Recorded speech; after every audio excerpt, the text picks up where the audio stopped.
Hello बच्चों, let's read this question. The question is, a liquid is in equilibrium with its vapors at its boiling point. On the average, the molecules in the two phases have equal, and the options are intermolecular forces, potential energy, total energy and kinetic energy. तो यहाँ पे हमारा की concept क्या होगा? यहाँ पे क्या बोला है, एक लिक्विड इक्विलिब्रियम में है अपने वेपर्स के साथ। तो हमें बताना है कि ये जो दोनों फेसेस होंगे इनकी कौन सी प्रॉपर्टी सेम रहेगी। तो यहाँ पे हम क्या करेंगे, एक लिक्विड फेज और एक वेपर फेज है, तो इन दोनों की प्रॉपर्टीज को डिस्कस करेंगे। तो यहाँ पे की कॉन्सेप्ट क्या हो जाएगा, properties of liquid and vapour phase.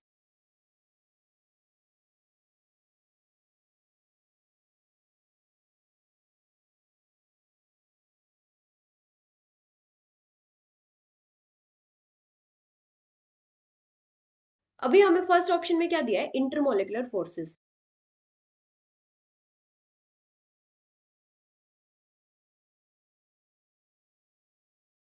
तो इंटरमोलिकुलर फोर्सेस क्या होती है, मॉलिक्यूल्स के बीच में जो इंटरएक्टिव फोर्सेस होती हैं उनको क्या बोलते हैं, इंटरमोलिकुलर फोर्सेस। अभी लिक्विड्स के केस में क्या होता है, जो इंटरमोलिकुलर फोर्सेस होती है वो वेपर फेज के कंपैरिजन में ज्यादा होती है, क्योंकि वेपर फेज में हम क्या कंसिडर करते हैं कि जो मॉलिक्यूल्स होते हैं उनके बीच में नेग्लिजिबल इंटरमोलिकुलर फोर्सेस होती हैं या फिर बहुत ही वीक इंटरमोलिकुलर फोर्सेस होती है। तो जो इंटरमोलिकुलर फोर्सेस होंगी वो लिक्विड फेज में वेपर फेज के कंपैरिजन में ज्यादा होंगी।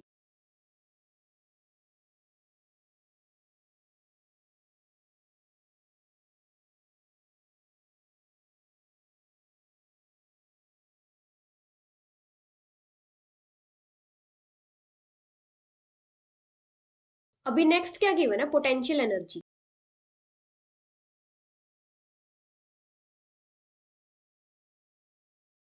तो जो पोटेंशियल एनर्जी होती है ये किसकी वजह से होती है, जो मॉलिक्यूल्स होते हैं उनके बीच में जो अट्रैक्शंस होती है उनकी वजह से। अभी लिक्विड्स के केस में क्या होता है, जो मॉलिक्यूल्स होते हैं उनके बीच में अट्रैक्शन होती है, लेकिन वेपर फेज में क्या होता है, जो मॉलिक्यूल्स होते हैं उनके बीच में नेग्लिजिबल अट्रैक्शंस होती है, इसलिए जो वेपर फेज होता है उसकी potential energy tends to zero होती है।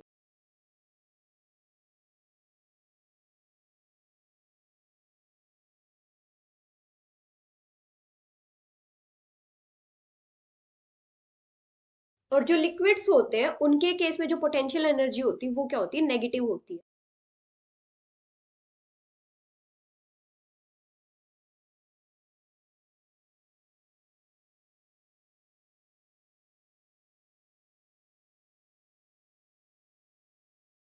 जो पोटेंशियल एनर्जी होती है ये क्या होती है, जो बॉन्ड्स पार्टिकल्स को होल्ड करके रखते हैं उनकी एनर्जी। तो लिक्विड्स के केस में क्या होता है, जो पोटेंशियल एनर्जी होती है वो नेगेटिव होती है, और वेपर फेज में क्या होता है, हम इसको जीरो कंसिडर करते हैं, मतलब या फिर टेंड्स टू जीरो। तो यहाँ पे भी क्या होता है, जो पोटेंशियल एनर्जी होती है वो सेम नहीं होती है।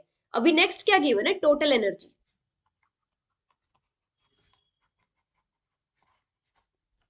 अभी जो टोटल एनर्जी होती है ये क्या होती है, पोटेंशियल एनर्जी और काइनेटिक एनर्जी का सम, मतलब potential energy plus kinetic energy. अभी अगर पोटेंशियल एनर्जी सेम नहीं है तो जो टोटल एनर्जी होगी वो भी क्या रहेगी, सेम नहीं होगी। अभी नेक्स्ट क्या गिवन है, काइनेटिक एनर्जी। अभी क्या होता है, अगर लिक्विड और वेपर दोनों के दोनों सेम टेम्परेचर पे है तो जो काइनेटिक एनर्जी का फॉर्मूला होता है दोनों के लिए वो क्या होता है, 3/2 into R into T. R यहाँ पे क्या होता है, यूनिवर्सल गैस कांस्टेंट, और टी होता है टेम्परेचर। तो सेम टेम्परेचर पे क्या होता है, लिक्विड और गैस के लिए जो काइनेटिक एनर्जी होती है वो सेम होती है।